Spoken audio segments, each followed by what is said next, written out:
नमस्कार, आप देख रहे हैं वाईएस न्यूज। बिलारी में आगामी विधानसभा चुनाव में गठबंधन के प्रत्याशी हो सकते हैं बाजिद हुसैन अंसारी। क्षेत्र का चहुमुखी विकास कराकर मुख्य कार्य रहेगा आदर्श विधानसभा बनाना। पूर्व सदस्य कपड़ा मंत्रालय भारत सरकार बाजिद हुसैन अंसारी आगामी विधानसभा चुनाव में गठबंधन के प्रत्याशी हो सकते हैं। इसको लेकर उन्होंने पूरी तैयारी कर ली और क्षेत्र का चहुमुखी विकास कराकर हर वर्ग को साथ लेकर विधानसभा को आदर्श बनाने का मुख्य एजेंडा है। रविवार को संक्षिप्त वार्ता में बाजिद हुसैन एडवोकेट ने बताया कि पिछले 32 वर्षों से राजनीति में अपनी अलग पहचान बनाई है। वह 2002 में 15 कुंदरकी से विधानसभा का चुनाव लड़ा था, जिसमें उन्होंने कांग्रेसी प्रत्याशी से अधिक वोट प्राप्त किए थे। कभी पूर्व मुख्यमंत्री बसपा प्रमुख मायावती के करीबी रहे।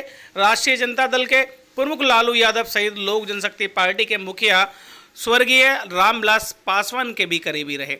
इसके अलावा उन्होंने देश के शीर्ष नेतृत्व करने वाले कई दिग्गजों को अपने आवास पर तक बुला लिया था। बाजिद हुसैन अंसारी ने कहा कि आगामी विधानसभा चुनाव को लेकर कुछ नहीं कहा जा सकता, किस चुनावी दल से गठबंधन हो जाए। इसी को लेकर उन्होंने ये साफ नहीं बताया कि वह किस पार्टी से चुनाव लड़ेंगे।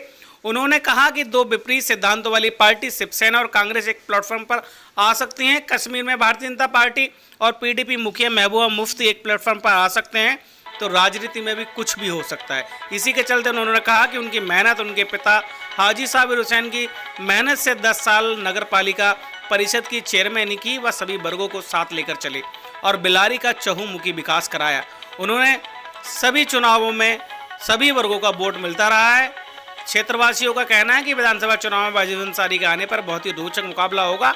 अंत में श्री अंसारी ने कहा कि अगर सीट पुरुषों में आई तो वे खुद चुनाव लड़ेंगे और यदि 33% आरक्षण महिलाओं के लिए होगा तो उनकी पत्नी पूर्व प्रत्याशी चेयरमैन शैला बाजिद विधानसभा का चुनाव लड़ेंगी और जीत हासिल करेंगी। उन्होंने बताया कि उनके एजेंडे में बिलारी विधानसभा को शिक्षा के मैदान में मेडिकल कॉलेज, डिग्री कॉलेज खुलवाना रहेगा, क्योंकि शिक्षा के मामले में बिलारी विधानसभा बिल्कुल अनाथ है। इसके अलावा सूट डिपो, मजदूर वर्ग को विद्युत बिल में विशेष छूट प्रदान कराना मुख्य एजेंडे में शामिल है। इधर परियोजना पाठशाला के तहत मलिन बस्तियों के बच्चों को ओलंपिक गेम्स के प्रति जागरूकता के साथ मिनी ओलंपिक का किया गया आयोजन। परिवर्तन दी चेन संस्था ने परियोजना पाठशाला के तहत काशीराम नगर आवास योजना के पॉकेट A3 में शाम 5 बजे मलिन बस्तियों में रहने वाले बच्चों के साथ ओलंपिक खेलों के प्रति जागरूकता के साथ साथ मिनी ओलंपिक का आयोजन किया। इन मिनी ओलंपिक को कराने का मकसद पढ़ाई के साथ साथ बच्चों के विभिन्न खेलों के प्रति जागरूकता करना था कि कैसे बच्चे पढ़ाई के साथ साथ खेलों में भी अपना भविष्य बना सकते हैं।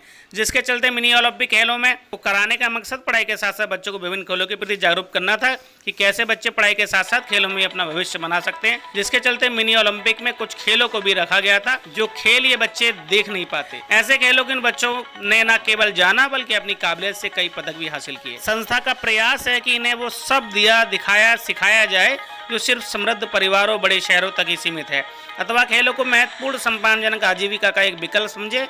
ऐसा इन बच्चों के साथ समाज को संदेश दिया। साथ ही ये सभी एक टीम की भावना को भी जीवंत कर पाएंगे।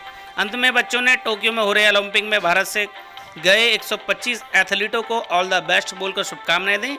इस अभियान में संस्था के अध्यक्ष कपिल कुमार, मुख्य सचिव दीपांशु सैनी सहित सभी पदाधिकारियों व स्वयं सेवक उपस्थित रहे।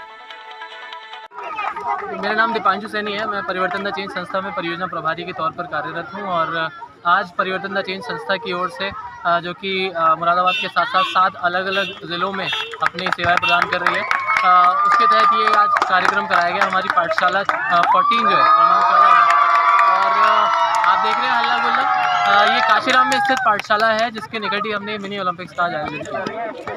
मुरादाबाद के थाना सिविल लाइन इलाके के जिगर कॉलोनी में यातायात नियमों का उल्लंघन करते हुए स्कूटी सवार पुलिसकर्मी पर किसी अधिकारी या कर्मचारी की नजर नहीं आई। लेकिन अगर कोई व्यक्ति अपने घर के बाहर गाड़ी खड़ी करके कुछ सामान अंदर रखने जाता है तो पुलिस वाले इसका फौरन चालान काट देते हैं।